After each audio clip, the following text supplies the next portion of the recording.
हरियाणा की सरकार में जब से मुख्यमंत्री का चेहरा बदला है तब से लगातार विवाद हो रहे हैं, जहां पर सीएम की नियुक्ति को चुनौती दी गई है और इसके अलावा एक और जो है आज याचिका दाखिल की जानी है, जहां पर करनाल से विधानसभा के जो चुनाव सीएम नैब सैनी लड़ रहे हैं उन्हें चुनौती दी गई है और वहीं कैबिनेट के विस्तार को लेकर भी चुनौती दी गई थी, जिस पर आज सुनवाई हुई है।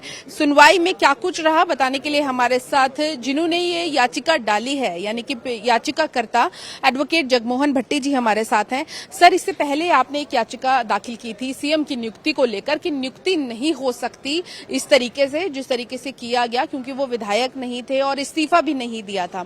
अब जो आपने कैबिनेट के एक्सपेंशन के लिए आज जो सुनवाई हुई है उसमें क्या कुछ रहा? जो सीएम नायब सिंह सैनी हैं, उन्होंने अपने साथ 12 मार्च 2024 को अपने 5 एमएलए साथियों के साथ कैबिनेट मंत्री की शपथ ली थी। तो टोटल 6 हो गए, सीएम साहब और उनके 5 मंत्री। तो आगे उन्होंने 18 मार्च को 8 और लोग लगा दिए, तो 6 और 8 का आंकड़ा 14 से क्रॉस कर गया।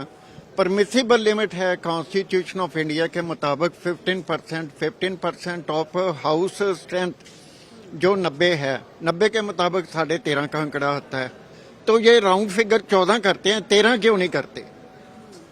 इस बात का मैंने उठाया। मैंने कहा ये जो है, जो भी कॉन्स्टिट्यूशन की लैंग्वेज है उसको एज इट इज इम्प्लाई करना होगा। ना तो कोर्ट इसको अल्टर कर सकती है, ना स्टेट गवर्नमेंट अल्टर कर सकती है, ना अमेंड कर सकती है, ना मॉडिफाई कर सकती है, ना कोरिजेंडम दे सकती है, ना एजेंडम दे सकती है। ये कॉन्स्टिट्यूशनल पावर का जो प्रेरोगेटिव है only and only lies with parliament.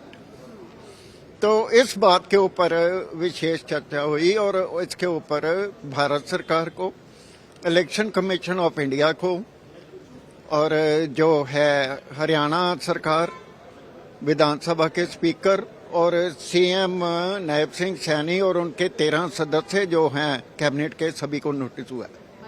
कब तक के लिए नोटिस है सर? जवाब कब तक देना है? इसको 30 अप्रैल के लिए कहा गया है और मेरे ख्याल में ये जो इनकी होती है नेक्स्ट डेट पे आके ये जवाब नहीं लाएंगे, जो मैं सोचता हूँ। हो सकता है मैं गलत हूँ, लेकिन ये ऐसा काम करेंगे जी, हमें डेट दे दो ताकि ये बात आई गई हो जाए और रिटन प्रैक्टिस हो जाए। तो मेरा ये इसके ऊपर भी जो है स्टेप्स लेने का है, जो मैंने तैयार करने शुरू कर दिए हैं। कल या परसों उसके ऊपर भी फाइलिंग हो जाएगी। एक और याचिका सर दाखिल की है करनाल उपचुनावों को लेकर कि चुनाव नहीं लड़ सकते नायब सैनी, वो उसमें क्या कुछ है? जो section 151 a representation of people act 1951 है, जिसके मुताबिक जो है चुनाव होते हैं, उसमें प्रावधान है जिस भी विधानसभा की टर्म 1 साल से कम है उसमें बाई इलेक्शन नहीं हो सकता। और ये जो देखा जाए, हरियाणा की जो असेंबली है इसकी 3 नवंबर 2019 को फॉर्मेशन हुई थी और 3 नवंबर 2024 को 5 साल पूरे करके ये खत्म हो जाएगी। 1 साल से कम अवधि है। अगर 1 साल से कम अवधि है तो उसके ऊपर ये बाई इलेक्शन नहीं हो सकती। नागपुर बेंच खंडपीठ जो है 2 जजों की, उसने बॉम्बे हाईकोर्ट की ने ये फैसला आदेश फरमा दिया है।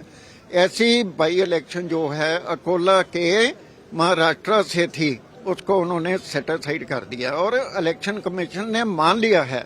अगर वहां मान लिया है तो यहाँ क्या दिक्कत थी उनको अपने आप मानने में? रिट की जरूरत क्यों पड़ी? इसी बात को ये इंतजार कर रहे थे। कोई खास ऑब्जर्वेशन आज कोर्ट की तरफ से की गई हो सर? कोर्ट की तरफ से कोई खास ऑब्जर्वेशन नहीं, नोटिस कर दिया उन्होंने ये कहा है जी 30 अप्रैल तक जवाब दो, जो भी है बनता है जो भी है। लेकिन मेरे को लगता है ये जवाब नहीं देंगे और आराम से बैठेंगे ताकि ये टर्म निकल जाए। अगर ये ऐसी बात सोच रहे हैं तो मेरे भी स्टेप्स इनके लिए अग्रेसिव जो हैं तैयार है। तो बिल्कुल सरकार को अपना जवाब तैयार करना होगा, क्योंकि आगे और भी जो हैं याचिकाएं कहें या एप्लीकेशन कहें दाखिल हो सकती है, और अब जवाब जो है वो 30 अप्रैल को देना होगा हरियाणा सरकार को, इलेक्शन कमीशन को, केंद्र सरकार को, और इसके अलावा कैबिनेट के जो मंत्री बने हैं उन्हें भी जवाब दाखिल करना होगा। कैमरा पर्सन गुरविंदर के साथ पूजा वर्मा, डेली पोस्ट पंजाब, हरियाणा, हिमाचल।